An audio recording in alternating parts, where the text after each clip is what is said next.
नमस्कार. आज मंगळवार दिनांक 10 मार्च. जाणून घेऊया आजच्या मुख्य 5 बातम्या. आपण ऐकत आहात मराठी अपडेट समूहाचे दररोज सकाळी 7:30 वाजता प्रसारित होणारे Marathi update morning news podcast.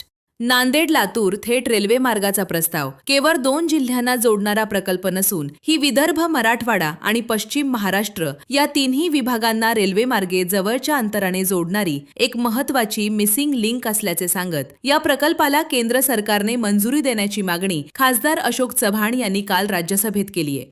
शहरातील चोरीच्या व गंभीर गुन्ह्यांना आळा घालण्यासाठी ऑपरेशन फ्लशआउट अंतर्गत रविवार रोजी पोलीस अधीक्षकांच्या मार्गदर्शनाखाली कोम्बिंग ऑपरेशन राबवण्यात आले. यात 143 सराईत गुन्हेगारांची चौकशी करून काहींवर अटकेची तर इतरांवर वॉरंट काढण्याची कार्यवाही करण्यात आली आहे. राज्यातील सर्व नगरपालिका, नगरपंचायत व महानगरपालिकांमध्ये एकूण 6,127 पदे रिक्त असून या पदांच्या भरतीची प्रक्रिया सुरू झाल्याचे नगरविकास राज्यमंत्री माधुरीताई मिसार यांनी विधानसभेत म्हटले. भोकर मतदारसंघाच्या आमदार श्री जयाताई चव्हाण यांनी विधानसभेत विचारलेल्या प्रश्नाला उत्तर देताना त्या बोलत होत्या.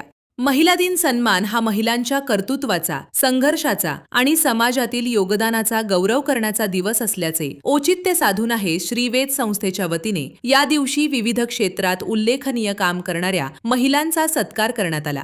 भाजपा महानगराध्यक्ष अमरनाथ राजूरकर व धर्मभूषण दिलीप ठाकूर यांच्या पुढाकारातून रविवारी कुसुम सभागृह येथे भारत व न्यूझीलंडमधील अंतिम सामना मोठ्या पडद्यावर दाखवण्यात आला होता. यावेळी शेकडो क्रीडा रसिकांनी गर्दी केली होती. भारताच्या विजयानंतर उपस्थित नांदेडकरांनी जल्लोष साजरा केला. यावेळी राज्यस्तरीय क्रिकेट स्पर्धांमध्ये नांदेड जिल्ह्याचे प्रतिनिधित्व केलेल्या सुमारे 200 आजी-माजी क्रिकेटपटूंचा आकर्षक स्मृतिचिन्ह देऊन सत्कार करण्यात आला. दररोज सकाळी 7:30 वाजता Marathi update morning news podcast ऐकण्यासाठी मराठी अपडेट पॉडकास्ट YouTube चॅनलला सबस्क्राईब करा. धन्यवाद.